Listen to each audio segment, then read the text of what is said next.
Merci beaucoup. Et il va nous parler maintenant des pathologies de la cognition sociale, de l'évaluation de la cognition sociale dans les pathologies neurologiques.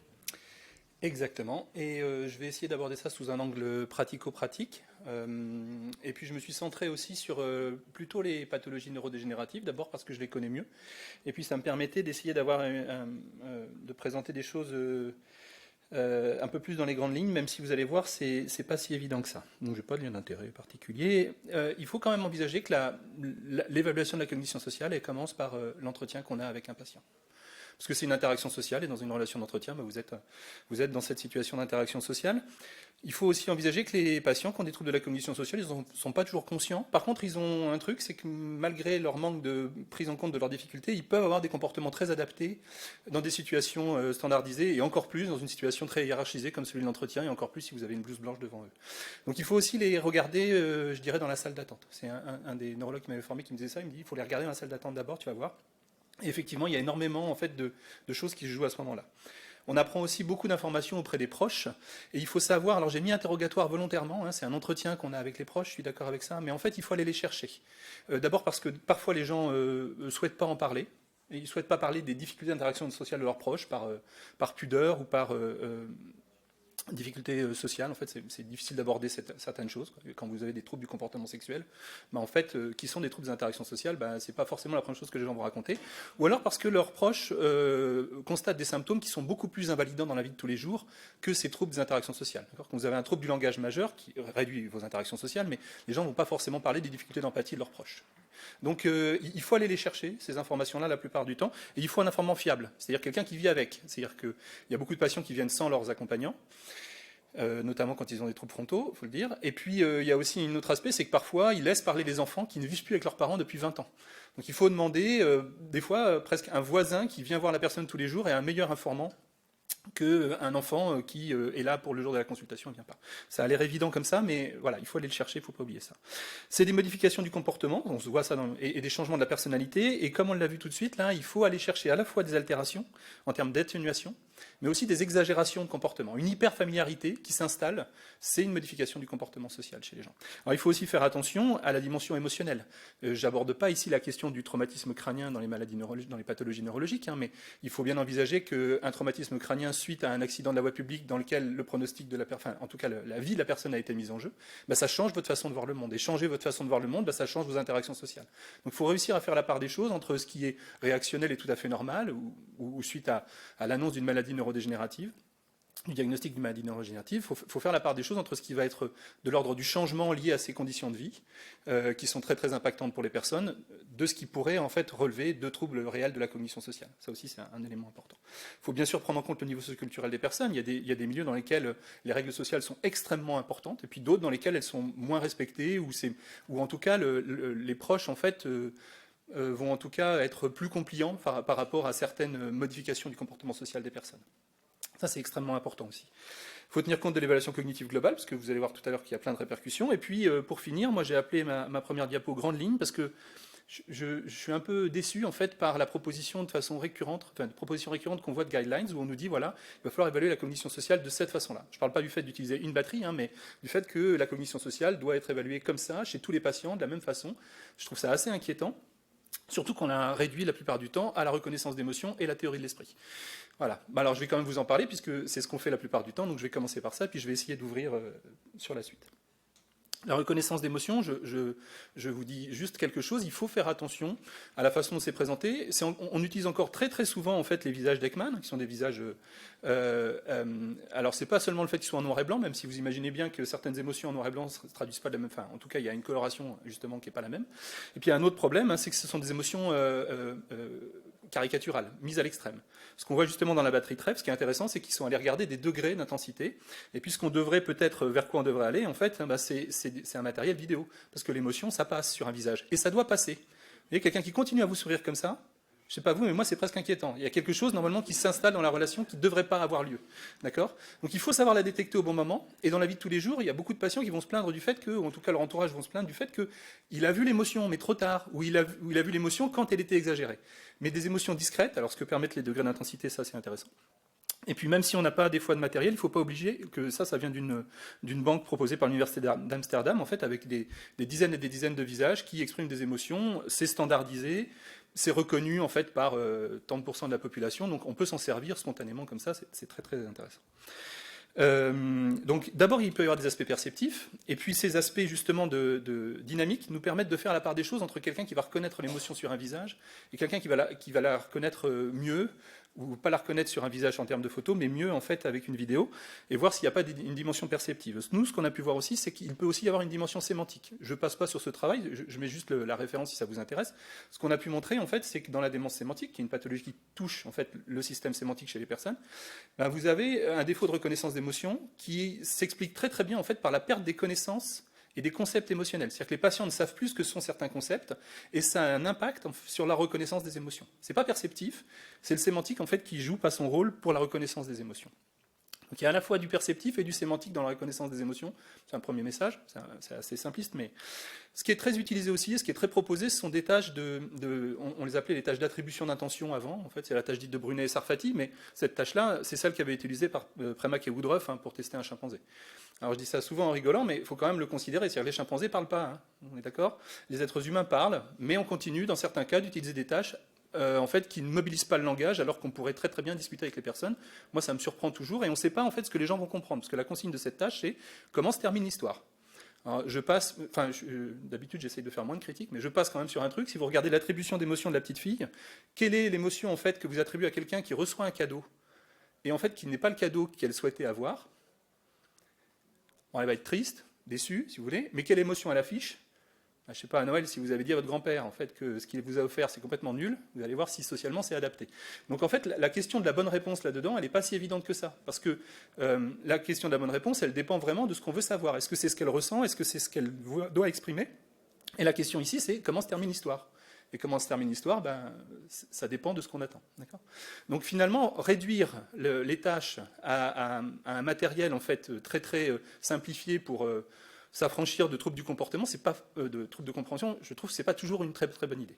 Pour autant, ce qui a pu être montré avec ces tâches-là, c'est que, comme on s'y attendait, des patients avec des troubles frontaux, comme les patients qui souffrent de démence frontotemporale, mais aussi des patients qui souffrent de maladie d'Alzheimer, pas forcément la variante frontale, d'accord, vont avoir des difficultés à ces tâches-là. Ce qui est intéressant, c'est qu'il y a une condition contrôle que j'ai pas présentée au milieu, où c'est du raisonnement logique. On prédit de façon logique la suite d'une histoire, et on a fait ça des dizaines de fois dans d'autres tâches. En fait, dans certaines maladies, notamment la maladie d'Alzheimer, avec cette tâche-là, les performances, les difficultés pour les aspects théorie de l'esprit sont aussi bien expliquées par le trouble de compréhension des patients ou la difficulté pour la tâche contrôle. Donc en gros, on ne peut rien faire avec, pour être très simple. D'accord ? C'est-à-dire que la conclusion, c'est pas les patients n'ont pas de trouble, c'est avec cette tâche-là, s'ils n'arrivent pas à la tâche contrôle, vous ne pouvez rien dire. Bon, c'est pas prétentieux. Nous, on en avait développé une où on avait basé tout en fait sur la dimension compréhension. Avec un autre aspect aussi, c'est que le flashcode, ça permet d'aller chercher les trucs qui sont gratuits. Ceux sur j'ai mis les flashcodes, c'est gratuit. J'ai pas de, j'ai rien. Enfin voilà. Ces tâches-là aussi, elles ont un défaut majeur, c'est qu'en fait, vous n'avez pas besoin d'inhiber votre propre perspective pour faire ça. C'est-à-dire que vous avez la même perspective que le personnage. En général, voilà, quand vous voyez une mouche qui vole, à moins d'avoir certaines convictions, c'est très rare, on va aller en fait écraser la mouche qui vole. Donc on n'a pas besoin en fait de se demander ce que l'autre ferait. En fait, on utilise simplement ce que nous on ferait et ça suffit très très bien. Dans les tâches dites de fausses croyances, on est obligé en fait de contrecarrer son propre point de vue. Et là encore une fois, quand on utilise des tâches adaptées, nous ce qu'on a pu montrer, c'est que même avec des troubles importants de compréhension, si les patients ont ces tâches adaptées, ils ont des performances correctes à la tâche de compréhension qui est proposée à côté, mais ils ont aussi des troubles de théorie de l'esprit. Donc il y a bien en fait des troubles de théorie de l'esprit dans différentes maladies neurodégénératives. Alors la démence frontotemporale, je vous l'ai dit, la maladie d'Alzheimer, c'est à l'écran, la démence sémantique, en fait finalement il y a des troubles de théorie de l'esprit dans plein de maladies neurodégénératives. Mais la question sous-jacente, qui est vraiment intéressante, et en fait qu'on traite que dans les protocoles expérimentaux, c'est à quoi sont dus ces troubles de théorie de l'esprit. Parce qu'a priori, d'après les résultats qu'on a, ils ne sont pas dus aux mêmes choses. Pour faire simple, en utilisant des variantes des tâches, ce qui a pu être montré, c'est que les patients qui souffrent de démence frontotemporale, ils ont d'abord principalement une difficulté à inhiber leur propre perspective, à avoir envie d'aller se mettre à la place des autres. Et je le dis comme ça d'ailleurs, parce que chez certains, vous allez voir que c'est même possible parfois. Alors que les malades d'Alzheimer, ils ont une difficulté, eux, très très différente, qui est liée à la capacité qu'ils ont à construire des abstractions. Et l'état mental de quelqu'un d'autre, c'est une abstraction. C'est construire une représentation abstraite de quelque chose, et de façon générale, ils n'arrivent pas à faire ça. Dans les deux cas, ils échouent à la tâche de théorie de l'esprit, ils n'arrivent pas à percevoir ce que les autres pensent, mais dans un cas parce qu'ils ne construisent pas l'abstraction, et dans l'autre cas parce qu'ils ne s'intéressent pas à ce que l'autre pense. Ce qui est deux choses totalement différentes. Ce qui est intéressant, dans la référence que j'ai mise sur la gauche, en fait, c'est que dans certains cas, où on modifie un tout petit peu la tâche pour que le patient n'ait pas une propre perspective, c'est-à-dire que c'est toujours des tâches d'objets qu'on cache à des endroits et on demande aux gens ce que les gens pensent de la place de l'objet. C'est toujours des trucs comme ça. Mais si le patient n'a pas une représentation claire, lui, de l'endroit où se trouve l'objet, il peut quand même utiliser l'état mental de quelqu'un d'autre pour le trouver. C'est ce que vous avez en fait sur le résultat tout à droite, c'est des erreurs, vous voyez. Et les patients DFT qui sont en noir, ils font pas plus d'erreurs que les contrôles. Ouais, une erreur sur 5, les contrôles ils sont quasiment à 0, mais on est loin en fait des malades d'Alzheimer qui sont à 4 erreurs sur 5. Donc dans certains cas, les patients DFT, ils peuvent réussir à utiliser l'état mental de quelqu'un d'autre, à condition qu'ils n'aient pas besoin d'inhiber ce que eux pensent. Ce qui n'est pas la même chose que de ne pas être capable de créer des états mentaux. Je passe rapidement là-dessus, mais ça a été montré aussi dans des tâches expérimentales avec des situations très simples. On vous demande simplement de prendre la perspective d'un personnage. Vous voyez sur la droite, on va prendre celui de droite, voilà, vous voyez un personnage, c'est assez petit, il voit une scène, et on vous demande en fait de choisir quelle scène il voit. Les patients souffrant avec des troubles frontaux, ils décrivent la plupart du temps la scène telle que eux la voient. Donc il y a d'entrée de jeu en fait une difficulté à se placer, à se mettre à la place des autres. D'accord ? Alors ça peut même être vu avec des tâches toutes simples. Ça, c'est des tâches qui étaient développées dans le cadre du trouble du spectre autistique, en fait, par Baron Cohen.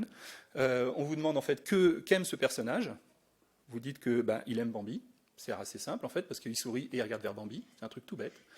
Quand vous proposez ça à des patients qui ont des troubles frontaux, là en fait, 12 fois sur 24, ils se trompent. Et ils ne se trompent pas n'importe comment en fait, parce qu'on a une autre partie où on leur demande « vous préférez quoi ?» Et dans 70% des cas, ils répondent ce qu'eux préfèrent. Donc ils ont en fait cette difficulté à inhiber leur propre perspective. On peut le voir avec des tâches très simples, mais bon, c'est pas super informatif. Ça devient plus informatif avec des tâches de type faux pas. Vous connaissez sans doute cette tâche-là. Alors elle n'est pas présentée sous forme d'image. Moi je mets cette image-là en fait parce qu'on la comprend tout de suite. Un faux pas social, c'est une maladresse non intentionnelle. Et ce qui est intéressant, alors c'est présenté sous forme d'histoire, ce qui est intéressant avec ce type de tâche-là, c'est qu'on va à la fois aller chercher des éléments liés à la capacité qu'on a à détecter des incongruences dans notre environnement social, c'est le faux pas. On va pouvoir aussi chercher chez les gens s'ils sont capables de voir en fait l'intentionnalité, ou plutôt la non-intentionnalité ici, ce qui est très très intéressant. Et puis ensuite, on peut rentrer dans des aspects de théorie de l'esprit, sur les croyances qu'il y a, et sur l'empathie qu'il a aussi pour la victime. Alors, dans beaucoup de batteries, ce type de tâche-là est présente. Pour des questions de rapidité de passation, on vous fait un score total à la fin, et puis on coupe certaines questions, et ce que je trouve très très dommage, parce que c'est beaucoup plus informatif d'avoir le ressenti de la personne sur exactement ce qu'il va attribuer comme état affectif à la victime. Et dans cette situation-là, d'ailleurs, ce qui est très très intéressant, c'est que si je vous demande quel est l'état affectif de cette victime, de faux pas, donc c'est les voisins qui n'ont pas été invités à la soirée, vous allez tous avoir une réponse qui est un tout petit peu différente. Il y a des gens qui vont être en colère, il y a des gens qui vont être vexés, et vous êtes tous a priori des gens normaux. Et on a cette richesse, en fait, dans la théorie de l'esprit, qu'on perd beaucoup avec les tâches où il y a une réponse unique. Et je trouve qu'aller interroger les gens là-dessus, c'est beaucoup plus intéressant. Mais ça prend forcément beaucoup plus de temps, parce qu'il faut présenter une dizaine d'histoires avec des faux pas, une dizaine d'histoires sans faux pas, pour regarder aussi ce qu'ils disent quand il n'y a pas de faux pas. Et on l'a vu tout à l'heure que l'aspect, en fait, hyper-attribution d'états mentaux dans des situations où il n'y en a pas, là, ça devient aussi très très intéressant. C'est aussi intéressant dans certaines pathologies psychiatriques, dans la dépression notamment. Mais ça prend du temps. Ça prend forcément le temps de raconter 10 histoires, 20 histoires et de poser 8 questions par histoire. Donc ça, c'est pas diagnostic du tout, mais ça donne plein d'informations sur où serait la difficulté de la personne. Ce qui manque aussi, c'est des connaissances sur l'aspect connaissance sociale. On a développé une tâche comme ça sur est-ce que vous voyez dans quelle situation il y a une rupture de règles sociales. Ce qui est intéressant aussi, c'est ce que les gens vont nous raconter. Ce qu'on a découvert de façon très surprenante, c'est qu'on avait des patients frontants qui nous disaient « Oui, là-haut, il y a quelque chose qui ne va pas. La jeune fille ne porte pas de casque. » Et on est obligé, vous voyez, si on s'arrête là, on est obligé après d'aller comprendre chez les gens, mais est-ce qu'ils connaissent l'autre règle qu'on ne devrait pas écrire sur les murs? Tout comme on a des gens qui nous disent non, mais ça ne se fait pas de dessiner sur le sol. Voyez, on a en fait des faux positifs dans les deux sens, mais il faut aller comprendre si c'est un problème socioculturel chez certaines personnes, où les règles sociales sont très très marquées et finalement quasiment tout est interdit, ou alors si c'est une méconnaissance des règles, ou à l'inverse, pas une méconnaissance des règles, mais un défaut d'hiérarchisation des règles sociales, qui est tout aussi problématique. Je passe rapidement sur l'empathie parce que si je prends 1 minute quand même. Il y a un truc qu'il faut comprendre aussi avec l'empathie, je vous disais tout à l'heure, c'est pour enfoncer le clou quand même, mais il y a une différence chez les patients entre l'incapacité à imaginer quel serait l'état affectif d'autrui et sa difficulté en fait à s'intéresser aux états affectifs des autres. Typiquement, les patients souffrant de maladie d'Alzheimer, dans cette étude, ce qui est montré sur des corpus importants de patients, des groupes importants de patients, c'est qu'ils sont très très intéressés par les états affectifs des autres, mais ils n'arrivent pas à se mettre à la place d'autrui. Ce qui n'est pas le cas des patients frontaux, qui eux en fait s'intéressent pas aux états mentaux des autres, et au contraire, ils n'y arrivent pas non plus. Mais on n'a pas le même profil de patient à prendre en charge derrière. Et dans la démence sémantique, justement, c'est peut-être une des raisons pour lesquelles, nosologiquement parlant, on essaye de la démembrer aujourd'hui, je ne sais pas comment on dit. Mais en fait, vous avez des patients qui, de façon très variable, ont un intérêt pour les autres. Ça dépend des patients et ça dépend de leurs atteintes. C'est très lié aussi à des atteintes temporales droites. C'est ça que j'ai raté. Ça, je rate parce que j'ai été trop long, bien sûr. Si on doit garder quelques messages de ce que j'ai raconté aujourd'hui, d'abord, il y a un ensemble d'habiletés dans la cognition sociale. Alors, on ne peut pas le réduire. Je sais qu'on dit la cognition sociale, mais c'est absolument pas réducteur à une fonction, d'accord ? Il y a une interaction majeure avec les autres fonctions cognitives, non seulement des habiletés de raisonnement, de prise de décision, mais aussi des habiletés de perception, ça nous a été dit tout à l'heure. Et ça, il faut les prendre en compte, c'est extrêmement important. Il y a des atteintes de la cognition sociale dans plein de situations neurologiques, et si en fait finalement vous utilisez ces tâches diagnostiques courtes que j'ai montrées au début, là, pour lesquelles il y a des flashcards, vous pouvez les utiliser, ça vous apportera des informations certes, hein, mais un interrogatoire fiable, vous en apportez quasiment autant, pour dire oui, il y a une difficulté. Alors c'est l'objectif certes, mais ça ne nous dit rien en fait de ce que les patients sont capables ou pas de faire.